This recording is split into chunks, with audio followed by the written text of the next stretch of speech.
तो यहाँ हम समझेंगे कि रेलवे ग्रुप डी का जो पेपर है किस तरीके का पेपर आया था, उसके बारे में मैं बात करता हूँ। यहाँ पर वही क्वेश्चन दिखाऊंगा जो जहाँ से दोस्तों प्रश्न पूछे गए थे।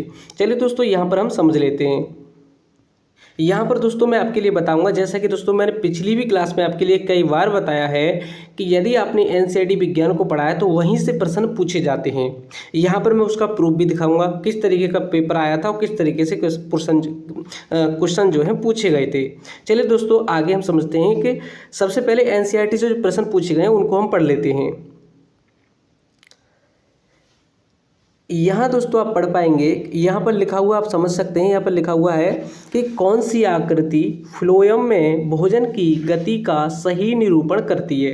यानी कि जो फ्लोएम जो दोस्तों ऊतक होता है, यानी पौधों में दोस्तों दो ऊतक होते हैं, एक होता है जाइलम और दूसरा होता है फ्लोएम। तो दोस्तों ये फ्लोएम जो ऊतक होता है, इसी ऊतक के बारे में बात कर रहा है कि इसकी जो है इस संरचना में उसका वर्णन किस तरीके से किस पौधे में दिया गया है। यानी आपको पता ही होगा कि फूड के लिए दोस्तों जो ऊतक होता है वह कौन सा कार्य करता है, फ्लोएम। और जाइलम जो होता है, जाइलम किसका संवहन करता है, वह करता है जल का। तो ये दोस्तों यहाँ पर पूछा गया था कि फ्लोएम ऊतक का सही वर्णन किस में दिया गया है। तो सबसे पहले हम पहली आकृति को देखते हैं। सबसे पहली वाली आकृति देखिए दोस्तों, आपको पता है कि पौधों में जो है पत्तियों के द्वारा क्लोरोफिल की उपस्थिति में भोजन यानी कि प्रकाश संश्लेषण होता है, तो वहाँ पर भोजन का निर्माण होता है। वह पत्तियों से सब जो है उसकी जड़ों तक पहुँच जाता है भोजन। यहाँ पर देखिए दोस्तों, यहाँ पर दिखा रहा है कि क्या ये फ्लोएम जो है इस तरीके से कार्य करता है, यानी जो खाद्य पदार्थ है उनको जड़ों से अवशोषण करता है। तो ये तो दोस्तों आकृति गलत हो गई। यहाँ पर देखिए अगली आकृति को देखिए। इस वाली आकृति में दोस्तों इस तरीके से दिखा रहा है कि यहाँ पर बाहर की तरफ दिखा रहा है, यानी कि बाहर की तरफ जा रहा है भोजन। तो ये भी आकृति गलत हो गई। अगली आकृति इसको समझेंगे कि इस वाली आकृति में क्या बताया गया है। देखिए दोस्तों, जूम कर लेते हैं थोड़ा। तो यहाँ पर दोस्तों इसमें क्या गया है, देखिए दोस्तों यहाँ पर दोस्तों ऊपर से देखिए दोस्तों पत्तियों से दिया गया है, पत्तियों से इसके तने में होते हुए जड़ों तक जा रहा है। तो दोस्तों यही सही है। आगे और समझेंगे अगली वाली आकृति। यहाँ पर देखिए दोस्तों, यहाँ पर देखिए जड़ों तक नहीं है, केवल तने तने तक दिया गया है। तो दोस्तों सबसे जो परफेक्ट आंसर है कौन सा है, यानी पत्तियों से दोस्तों भोजन जो है प्राप्त होता है और कहाँ तक पहुँचता है, जड़ों तक। यानी कि संपूर्ण पौधे में भोजन जो है पहुँच जाता है फ्लोएम के माध्यम से। तो यहाँ पर जो आकृति है दोस्तों सी आकृति ठीक है, सी आकृति जो है ठीक है, विज्ञान का है और ये एनसीईआरटी से पूछा गया है। देखिए दोस्तों गणित में किस तरीके का प्रश्न पूछा जाता है, बहुत ही सरल रीजनिंग का है यह। जैसे जीरो में क्या करेंगे, जीरो का वर्ग प्लस जीरो जोड़ देंगे। इसी प्रकार 1 का वर्ग करेंगे, 1 जोड़ देंगे तो 2 हो जाएगा। 2 का वर्ग करेंगे तो 2 जोड़ देंगे तो कितना हो जाएगा, 6। इसी प्रकार 3 का वर्ग और 3 जोड़ देंगे तो कितना हो जाएगा, 12। इसी प्रकार 4 का वर्ग और उसमें 4 जोड़ देंगे तो कितना आ जाएगा, 20। तो ये इस तरीके से इसमें पूछा गया था। इसी प्रकार अगली आकृति कौन सी आएगी दोस्तों, यहाँ पर अगला जो पैटर्न कौन सा है, जैसे 5 का वर्ग करेंगे उसमें 5 को ऐड कर देंगे। यहाँ पर 0 से लेकर के 5 तक बताया गया है। जैसा कि दोस्तों यहाँ पर पढ़ सकते हैं, इतना इस तरीके के भी प्रश्न पूछ लिए जाते हैं। जैसे कि इनका आधार समान है तो इस पर जो भी पावर है वो जुड़ जाएगी। तो इस तरीके के प्रश्न पूछे गए थे। यह प्रश्न देखिए दोस्तों कितना बहुत ही अच्छा प्रश्न है, जो कि एनसीईआरटी विज्ञान 10th क्लास का है। यह दोस्तों बहुत ही अच्छा प्रश्न है और बहुत अच्छा लगता है मुझे भी, क्योंकि मैंने इसको बहुत कई बार पढ़ा है, पहले भी पढ़ा। यह जो प्रश्न है दोस्तों एनसीईआरटी में बहुत आसान तरीके से समझाया गया है और यही रिएक्शन एनसीईआरटी की इसमें दी गई है।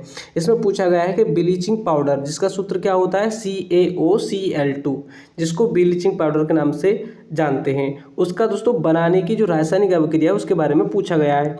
तो इसमें दोस्तों देखिएगा, यह जो अभिक्रिया है, इन अभिक्रियाओं को जानते ही होंगे कि ये अभिक्रिया तो दोस्तों गलत ही है, क्योंकि इसमें कोई भी उत्पाद नहीं दिया गया है। इसी प्रकार देखिए दोस्तों इसमें क्या है, इसमें कोई भी CaOCl2 यानी कि ब्लीचिंग पाउडर का निर्माण नहीं हो रहा है, तो केवल यही अभिक्रिया है और जो कि एनसीईआरटी में भी दी गई है।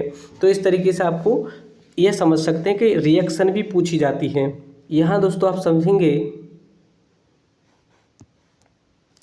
दोस्तों यह भी दोस्तों विज्ञान का प्रश्न है, इसमें पूछा गया था जनरेटर किस सिद्धांत पर कार्य करता है। तो विद्युत चुम्बकीय प्रेरण के सिद्धांत पर दोस्तों जनरेटर कार्य करता है। यह भी दोस्तों फिजिक्स से प्रश्न पूछा गया है। देखिए दोस्तों एनसीईआरटी का दोस्तों किस तरीके से बहुत ही आसान सवाल पूछा गया है। एनसीईआरटी का इस तरीके के प्रश्न पूछे जाते हैं, जैसे इसमें कहा गया है कि नीचे दी गई तालिका में पौधे और जंतुओं की संरचना और कार्य व्यवहार के बीच अंतर को दर्शाता है। यानी कि पौधे और जंतुओं यानी कि प्राणी के बारे में दोस्तों जो भी अंतर होते हैं उसके बारे में बताया गया है। तो यहाँ पर पहला जो अंतर है, जैसे कि यहाँ पर आप समझेंगे गलत को पूछ रहा है कि कौन सा कथन जो है गलत है।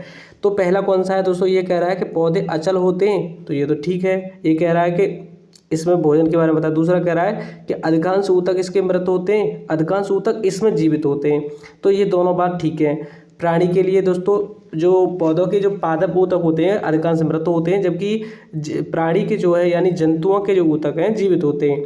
इसी प्रकार दोस्तों पौधों के लिए जो है कम ऊर्जा की आवश्यकता होती है, जबकि जंतुओं के लिए अधिक ऊर्जा की आवश्यकता होती है। तो यह वो जो पॉइंट है सी वाला, यह भी ठीक है। यहाँ पर जंतुओं के लिए अधिक आवश्यकता होती है। यहाँ पर कह रहा है कि इनमें केवल कुछ ही भाग बढ़ते हैं, जबकि पौधे के तो सभी भाग बढ़ते हैं। ये कह रहा है कि इनमें भी कुछ भी भाग बढ़ते हैं, तो ऑप्शन कौन सा गलत है, विकल्प जो डी वाला जो दिया गया है यही गलत है। इस तरीके के प्रश्न दोस्तों पूछे गए हैं। यहाँ पर दोस्तों आप समझेंगे कि बहुत ही आसान प्रश्न जो कि अधिकतम स्टूडेंट को आता ही है। जैसे यहाँ पर पूछा गया है कि पौधों में अपशिष्ट उत्पाद के रूप में ऑक्सीजन कब और कैसे उत्सर्जित होती है। ये ऑक्सीजन के बारे में कह रहा है कि जो पौधों के लिए जो अपशिष्ट उत्पाद है, अपशिष्ट उत्पाद का मतलब उनके लिए वेस्ट है, तो ऑक्सीजन कब और कैसे उत्पादित होती है। तो आपको पता ही है कि जब प्रकाश संश्लेषण की प्रक्रिया होती है उसी दौरान जो है क्या होता है, पौधे जो है अपना भोजन बनाते हैं और वेस्ट यानी कि अपशिष्ट के रूप में ऑक्सीजन को निष्कासित करते हैं। तो वह प्रकाश संश्लेषण दोस्तों सूर्य के प्रकाश में होता है। इसीलिए यह क्या यहाँ पर समझ सकते हैं कि दिन के समय प्रकाश संश्लेषण के द्वारा क्या है, दिन के समय प्रकाश संश्लेषण के द्वारा। तो इस तरीके से दोस्तों प्रश्न पूछे गए थे विज्ञान में। तो यहाँ पर आप दोस्तों समझ चुके होंगे कि कहाँ कहाँ से प्रश्न पूछे जाते हैं। और कोई भी पॉइंट दोस्तों आपको समझ में नहीं आया हो, आप दोस्तों कमेंट में पूछ सकते हैं। दोस्तों यदि आप कोई भी प्रश्न पूछना चाहते हैं तो वह कमेंट में आप लिख सकते हैं। अगली जो वीडियो है दोस्तों हम समझेंगे कि इसका सिलेबस किस तरीके का होता है। यहाँ पर दोस्तों मैंने कुछ ही क्वेश्चन दिखाए हैं आपके लिए कि विज्ञान के जो प्रश्न है किस तरीके के पूछे जाते हैं। कुछ मैंने गणित और रीजनिंग के भी आपके लिए बताए थे। तो यहाँ पर दोस्तों आप चाहते हैं कि पूरा पेपर सॉल्व करने के लिए पूरा रियल पेपर सॉल्व करना चाहते हैं तो वह भी आप कमेंट में बता सकते हैं। आप दोस्तों यदि सिलेबस पर वीडियो चाहते हैं तो वह भी आप बता सकते हैं। तो इस तरीके का पैटर्न रहता है। यदि दोस्तों आपके लिए वीडियो जरा सी भी अच्छी लगी हो तो प्लीज़ वीडियो को लाइक करें, चैनल को सब्सक्राइब जरूर कर लें। और कोई भी बात जो है आपके लिए समझ में नहीं आ रही हो तो कमेंट करके पूछ सकते हैं। मैं पूरी कोशिश करूँगा आपके लिए वो चीज़ें समझाने की।